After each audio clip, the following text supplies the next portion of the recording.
Bonjour à tous, bienvenue sur ce nouvel épisode de Parlons Trading. Parlons Trading, podcast sponsorisé par eToro. Alors, c'est déjà l'épisode 14 et aujourd'hui, dans Parlons Trading, nous allons parler de TSMC. Pour ceux qui ne connaîtraient pas, TSMC, c'est donc Taiwan Semiconductor Manufacturing Corporation. Et donc, c'est le leader mondial dans la fabrication des semi-conducteurs. Alors, avant toute chose, avant de démarrer ce podcast, vous allez découvrir le disclaimer, c'est-à-dire la clause de non-responsabilité.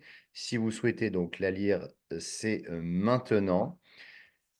On va par la suite démarrer avec les éléments clés à retenir. Alors, TSMC, c'est la première société asiatique à avoir atteint 1000 milliards de dollars de capitalisation boursière.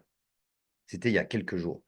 Euh, le chiffre d'affaires est ressorti au plus haut à 20,8 milliards de dollars, donc c'est un plus haut historique, hein, donc au deuxième trimestre 2024. Et le groupe a même relevé ses prévisions pour l'année en cours. En revanche, le titre actuellement subit une correction, évidemment, à cause des tensions géopolitiques entre la Chine et les États-Unis, des tensions sur justement les semi-conducteurs. Tout le secteur des semi-conducteurs connaît actuellement une vague de correction en bourse et TSMC n'y échappe pas. Mais on va le voir tout de suite avec justement le graphique de TSMC. Donc, le graphique de TSMC, le voici. Alors, on va se mettre tout d'abord en données weekly, hebdomadaires. Vous voyez que depuis maintenant plusieurs années, hein, vous voyez le titre hein, en 2013, hein, coté aux alentours des 8-9 dollars. On est aujourd'hui à 165 dollars. Donc, vous voyez qu'il y en a eu le titre a vraiment évolué de manière très positive hein, depuis une dizaine d'années. On avait un ancien plus haut historique qui avait été atteint en janvier 2022. On a subi une correction, point bas en novembre 2022. Et derrière, on a une forte vague haussière jusqu'à l'inscription d'un nouveau plus haut historique il y a peu. Alors, je vais zoomer maintenant en données journalières pour que vous voyez justement quel a été le plus haut historique. Et ça a été atteint le 11 juillet dernier à 192 dollars. Et derrière, vous voyez, on a cette correction. Alors, je vais ce début de correction avec d'ailleurs un gap baissier. Euh, la tendance haussière n'est évidemment pas remise en cause, hein. On est toujours, d'ailleurs, c'est matérialisé par les deux moyennes mobiles hein, que vous voyez ici, les moyennes mobiles journalières, donc en 50 périodes en orange et en 200 périodes en violet. Et vous voyez que pour l'instant, elles ne croisent pas, elles n'ont même pas un début de croisement qui pourrait indiquer un retournement de tendance.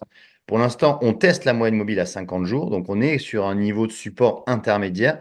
Le niveau de support que j'ai identifié est à 147,80 $. Ce niveau de support à 147,80 $ pourrait constituer déjà un premier point intéressant pour ceux qui reviennent à l'achat. Alors, je vais maintenant utiliser un ratio que vous connaissez bien, c'est le retracement de Fibonacci pour voir quels seraient les niveaux qui pourraient être atteints. Et vous voyez que justement, on a le niveau des 50, alors le niveau des 38,2% qui est un niveau assez important, c'est 151 dollars. Mais celui qui est vraiment intéressant, c'est le niveau des 61,8.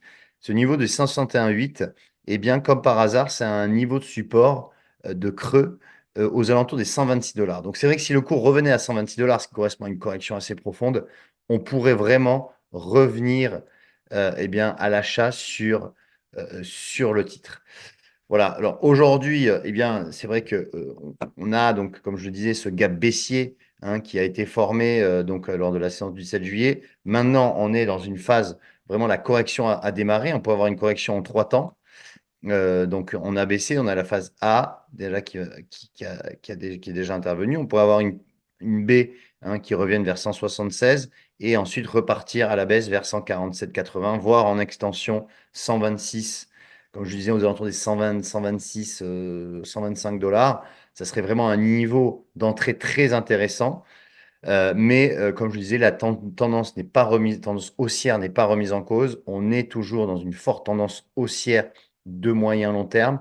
À court terme, on est dans une début de phase de correction. Donc attention, il est encore un peu trop tôt à mon sens pour revenir sur le titre.